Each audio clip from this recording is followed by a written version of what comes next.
Hello বন্ধুরা, আবার একটা ব্লগ নিয়ে চলে আসলাম। আজকে আমরা যাচ্ছি সোহানি মালঞ্চ সাইডে। আজকে আমাদের খেলা আছে, তাই আজকে আমরা যাচ্ছি মালঞ্চ সাইডে। আমরা যাচ্ছি গ্রাম অঞ্চলের দিকে, মনে হয় মালঞ্চ সাইডের দিকে। আমরা বাসার থেকে শিয়ালদায় এসে শিয়ালদার থেকে রাজাপুর বাস স্ট্যান্ড থেকে বাস ধরে আমরা এখন যাচ্ছি মালঞ্চ সাইডে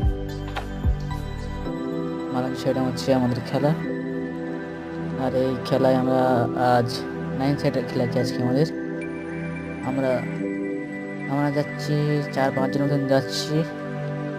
আজকে এই যে আমাদের সাইড ব্যাক আজাদ, আজকে আমাদেরকে খেলতে হবে এই আজাদ। আর এই পাশে আমার একটা ছোটো ভাই স্ট্রাইকার খেলবে 9 সাইডের মধ্যে। আর এই কাকু আমাদের বলছে যে